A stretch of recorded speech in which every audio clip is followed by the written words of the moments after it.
Assalamualaikum teman-teman, saya Ihsan, pekerja kantoran yang sedang mencoba cari uang tambahan. Nah, kali ini saya baru perjalanan pulang kerja dari Jatiyoso ke Solo. Kebetulan ini udah sampai masih di Jatipuro, habis sholat maghrib. Mungkin sambil perjalanan mungkin saya mau iseng jadiin sambil ngecek curhat-curhat gitu ya, sambil ya curhat-curhat doang lah, ngalor ngidul gitu. Mungkin kali ini saya mau mencoba curhat tentang gimana susahnya iseng nge-YouTube ya.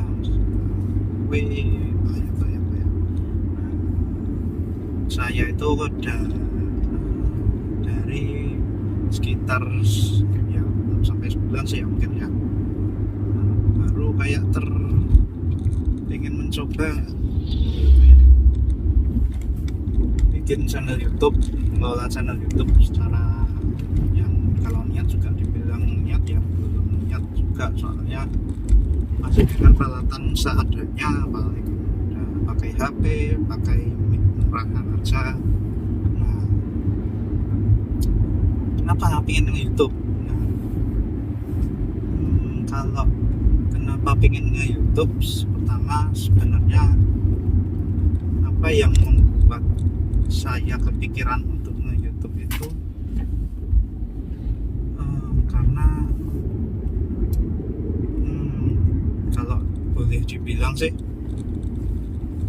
ya kayak yang saya bilang tadi, buat nyari-nyari uang tambahan ya. Walaupun ya kalau saya sadar kalau nge-YouTube itu kan awal-awal masih kayak subscribernya masih 3 kayak saya gini kan ya, mana ada uangnya, sama sekali belum ada uangnya. Paling ya belum ada sih kalau dari YouTube-nya ya.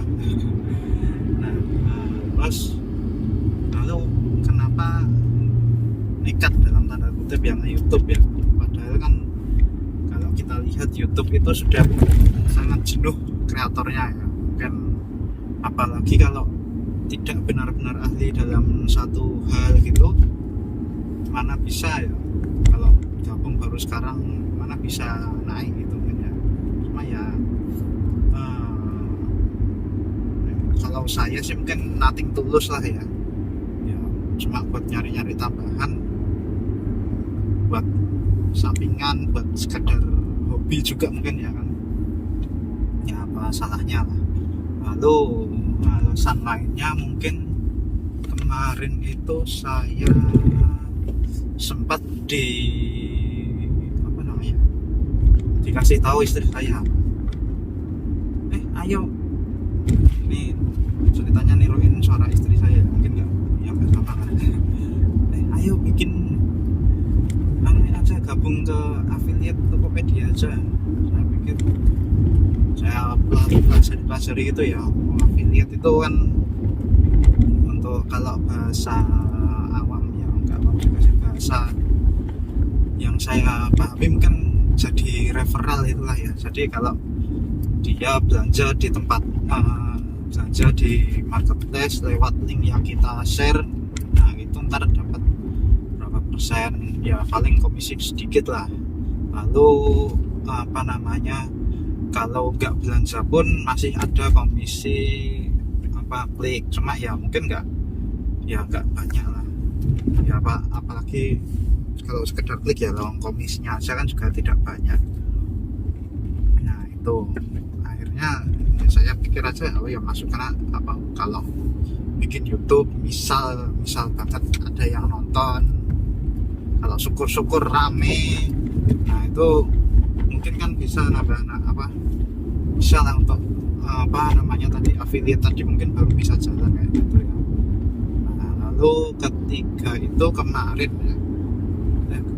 sih, maksudnya dulu berapa minggu yang lalu itu saya anak saya itu kan suka lihat video kalau dia sedang makan ya, video ya biasalah kayak baby bus, video toy monster, Lego Truck gitu ya. Kadang-kadang kami Ya saya sama istri saya itu ngakalinya kalau daripada dia nonton video terus ya nonton video aja gitu ya mending kan dicariin video yang videonya itu animasi tapi suaranya itu murotalan gitu ya, daripada ya setidaknya ada faedahnya gitu ya, maksudnya kayak biar bisa makin merangsang anak gitu ya, untuk membiasakan anak lah untuk mendengarkan Al-Quran gitu kan ya. Nah terus waktu saya lihat kan pada umumnya itu kan mobil. Nah pada umumnya itu kan kalau video yang dipakai itu kan biasanya kan video yang ambil dari channel bebasnya atau channel animasinya yang upload lah. Nah, kalau saya dulu kan mikirnya kalau pakainya itu dari video orang, dari video pihak lain itu kan ya kalau menurut saya nggak enak itu ya. Akhirnya ya wes, saya nggak kepikiran bikin kayak gitulah. Nah, terus waktu kemarin lihat itu ada yang dia itu ngambilnya dari footage-nya itu dari game, dari screen recording game itulah. Nah saya coba cek di Play Store, ternyata ada ya game untuk kategori kids itulah ya. Udah saya coba bikin channel YouTube khusus untuk yang kayak gitulah. Jadi kayak footage-nya atau videonya itu dari screen record game, sementara suaranya itu murotal. Nah yang murotal emang masih ambil dari internet sih ya, atau kalau itu masuk pembajakan atau enggak, mungkin masuk juga sih, tapi ya kan moga-moga buat jadi amal jariahnya buat yang Korea. Lalu setahu saya ada pembagian persenan di YouTube gitu kalau suatu saat rame. Nah, saya pikir tuh channel-channel seperti itu ramenya bakal gampang, ternyata susah. Ya mungkin karena saya juga males mempromosikannya ya. Jadi saya kadang-kadang harus saya kadang-kadang iseng handle channel itu, nama channelnya Truk Biru. Nah, nanti mungkin saya share linknya di bawah. Di samping channel yang mungkin suaranya nggak kedengar ini di dalam mobil produk atau ini utamanya bakal bisa pakai ke upload atau enggak, cuma ya iseng dulu aja. Oke. Lalu selain channel Truk Biru itu, saya nggak hanya menghandle satu channel ya, tentu saja saya juga menghandle channel ini sendiri pulang kerja. Cuma ya karena kalau channel ini kan masih belum menemukan identitasnya ya, saya masih coba-coba, lalu juga belum terlalu sering upload. Lalu selain pulang kerja ada juga channelnya istri saya ya, sebenarnya udah lama banget ya, cukup lama bikinnya, subscribernya juga ya belum banyak, cuma sudah lebih banyak dibandingkan channel ini sekarang. Nah itu dulu dia bikin video masak-masak simpel gitulah ya. Nah saya videokan, saya masuk YouTube. Nah cuma ya karena lama vakum, terus akhirnya ingin coba saya aktifkan lagi. Nah sekarang akhirnya saya yang mungkin agak bingung juga yang handle 3 channel ya, mungkin masih kecil-kecil, cuma karena masih belum jelas arahnya, kadang bingung mau fokus ke yang mana dulu atau ya seperti itulah. Lalu ya itu ternyata YouTube gak sesimpel yang saya pikirkan dulu gitu lah ya. Apalagi saya hanya pakai HP yang saya pakai ini Vivo. Kalau untuk video di pulang kerja kebanyakan saya pakainya HP saya yang ya kemarin baru upgrade, Vivo X70 Pro ya, padahal X80 udah keluar ya, cuma karena budgetnya cuma nyampainya di X70 ya wis alhamdulillah lah. Cuma ya kalau untuk video mungkin masih belum, kalau untuk video yang dikontenkan mungkin masih belum mumpuni ya. Mungkin kalau dilihat dari sini kan sobat cek footage-nya ini mungkin agak ya gelap lah kan, tapi ya apa namanya, lumayan lah kalau dibandingkan HP-HP yang lebih mainstream gitu. Maksudnya lebih mainstream tuh HP mid-range ya. Kalau flagship kayak iPhone, Samsung yang di atasnya ya tentu saja Vivo ini masih kalah. Nah, apa namanya, habis kemarin upgrade HP ke Vivo ini ya mungkin saya yang awam ini ngerasa wah video sama fotonya ini udah cukup istilahnya untuk apa namanya, untuk bikin konten ya. Kalau untuk apa namanya ya untuk sehari-hari lah, saya pikir awalnya udah cukup ya, walaupun memang tapi apa namanya, kalau dibanding HP yang lain mungkin memang udah agak lumayan. Ternyata kalau saya lihat-lihat lagi yo masih jauh dari kestabilan, dari exposure ya. Saya nggak terlalu paham kayak gitu, cuma ya kelihatan lah kalau dari footage-nya. Tapi ya setidaknya dengan upgrade ini kadang saya itu jadi semangat ngumpulin footage gitu. Cuma ya saya sadar nggak sadar kadang-kadang mungkin agak terlalu berlebihan gitu. Nah, ini bisa jadi konten walaupun masih berupa footage dan ntar dinaikkannya kapan, naik ke YouTube atau enggak belum tahu, tapi kadang-kadang udah mikir seperti itu duluan. Nah, jadi ya mungkin agak tidak nyaman kadang-kadang ya. Jadi dikit-dikit mikirin footage, dikit-dikit mikirin konten gitu kan ya. Ya termasuk sekarang ini. Lalu sampai mana tadi? Lalu cek ngeblek apa namanya, terlebih lagi saya bisanya YouTube apa namanya, ngedit video ataupun bikin kontennya, ngerekam footage-nya itu ya sesuai nama channel ini, pulang kerja atau ya waktu libur kerja. Cuma kan ya jadi ya memang dengan waktu yang mepet, lalu apa namanya,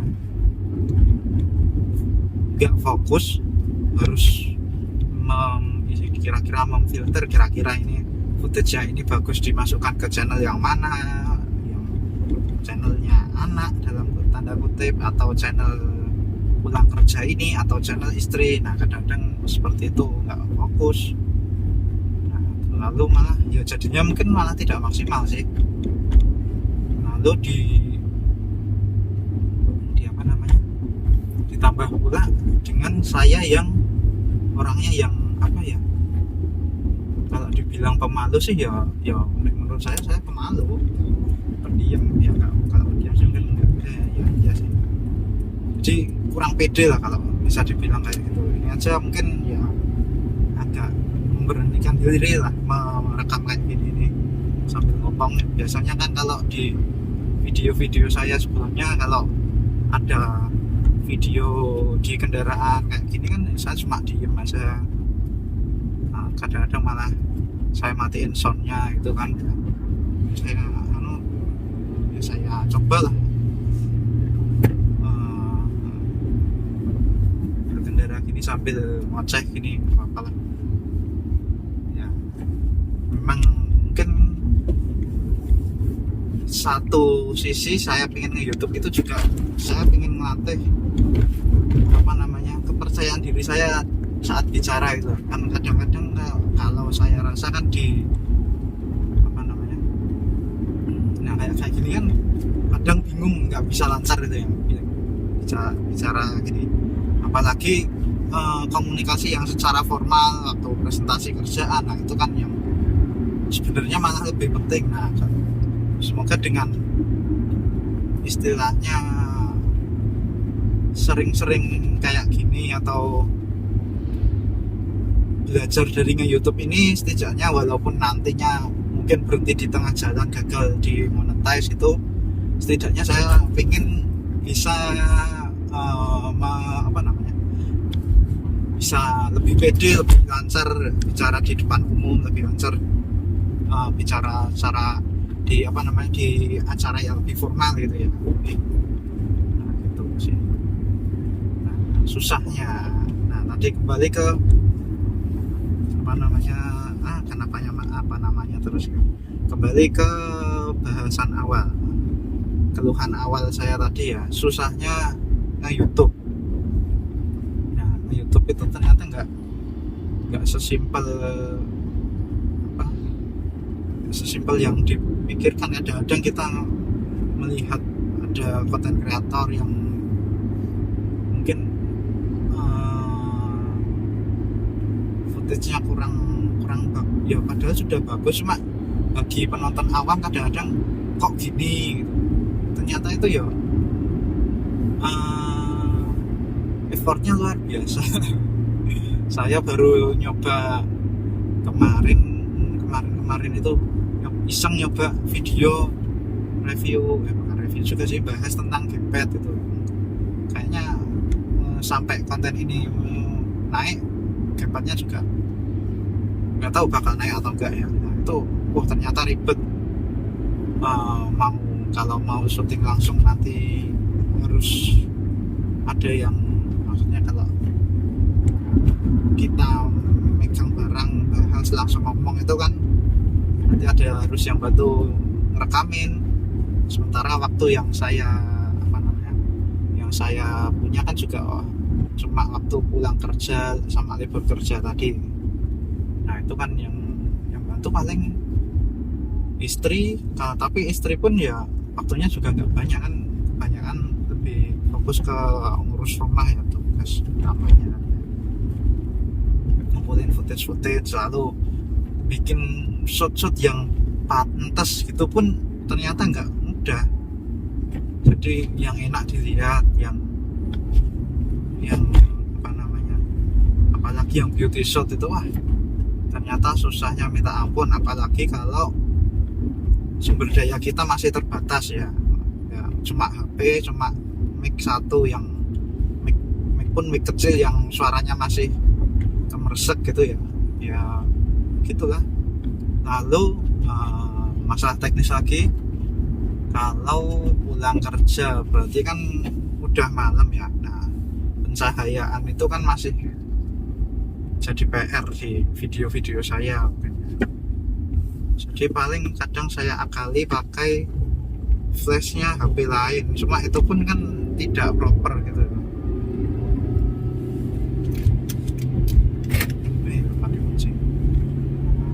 Jadi ya mungkin itu masalah teknis yang ternyata nge-YouTube itu teknisnya banyak, ribet, dan tidak mengherankan banyak YouTuber yang mungkin semulanya apa namanya part time kayak saya ini, cuma pakai waktu luangnya, akhirnya sesudah YouTube-nya agak naik ya akhirnya jadi full time YouTuber. Nah, ya moga-moga saya nggak kayak gitu sih, moga-moga biar ini jadi part time aja, cuma ya tetap bisa apa namanya dengan porsi yang pas itu lah. Pengennya sih itu, cuma pengennya buat sampingan aja, kan belum tentu juga bisa dimonetize kayak saya bilang tadi. Nah ini ini kita udah sampai di Sukoharjo kan. Udah tadi perbatasannya sih. Balik lagi ke pembahasan. Nah, tentang monetize juga ya. Aturan monetize sekarang kan juga tidak semudah dulu. Cuma kalau saya lihat di YouTube Studio itu aturan monetize kan ternyata butuh 1000 subscriber ya. Wah, ini PR banget ini buat saya, apalagi kan yang mau nge-share channel YouTube ini pun gak pede mau nge-share. Jadi ya stuck di 3 subscriber, itu pun ya channel-channel kami sendiri, channel-channel saya sendiri, channel-channel yang lain. Lalu 4.000 jam. Nah, 4.000 jam view ini saya juga belum menangkap apakah ada batasan 4.000 jam minimal itu dalam rentang waktu tertentu, misal sudah lewat rentang waktu itu nanti hangus atau gimana. Nah, itu yang saya agak khawatir sih.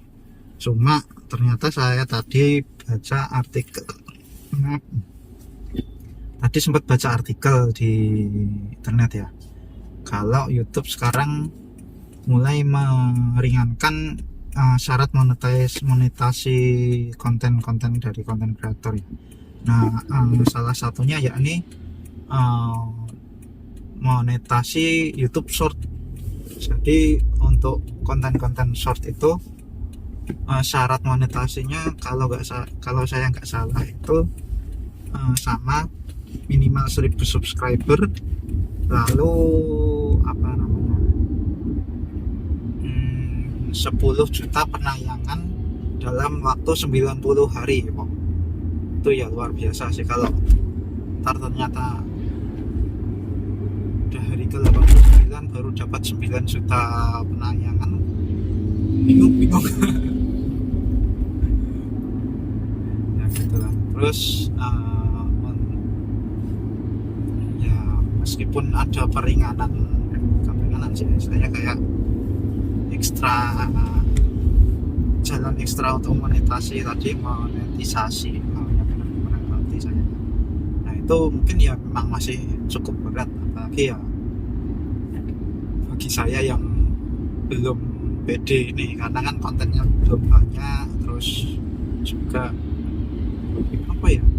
saya ini orangnya bukan orang yang suka jadi center of attention gitu, jadi ya nggak terlalu suka terekspos itu. Jadi yang agak kontradiktif sih ya orang kayak gitu, tapi malah bikin channel YouTube.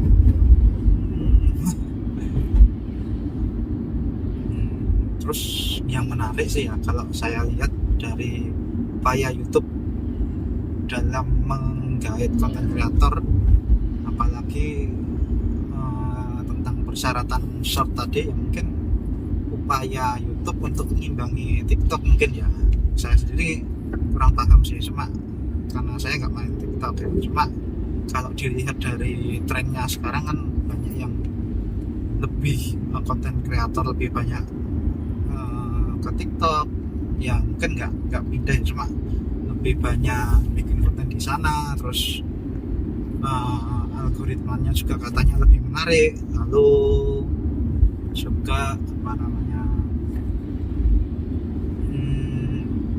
pemirsa atau viewernya juga kebanyakan lebih pada tertarik di sana mungkin ya kan, karena algoritmanya tadi yang mungkin lebih viewer friendly dan yang kata orang sih lebih pinter ya algoritmanya. Jadi konten kreator gampang naik, sementara viewer juga lebih gampang untuk dapat apa yang sesuai dengan dirinya gitu. Kembali ke YouTube, kalau kesulitan lain yang saya rasakan saat bikin channel YouTube ini ya,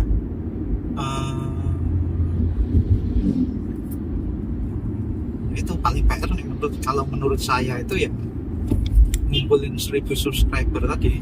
Jadi dalam artian kalau 1000 udah lewat, Yus 1000 udah lewat ya agak plong, nanti tinggal ya bukan tinggal sih ya, bikin orang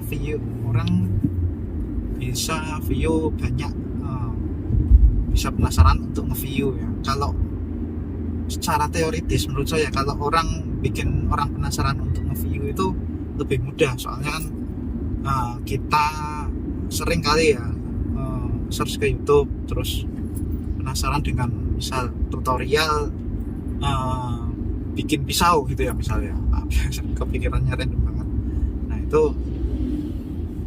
kan kita ada di YouTube, kita mungkin bahkan bakal nonton beberapa hasil video teratas kan. Nah, sementara saat kita nonton pun kadang kan jarang ya, ini tutorial bikin pisau, subscribe, kan jarang orang tertarik untuk nge-subscribe. Itu yang jadi PR sih kalau di channel ini ya, apalagi channel yang belum nemu identitasnya ya, mau dibawa kemana, mau review gadget kah, atau mau bahas game, atau mau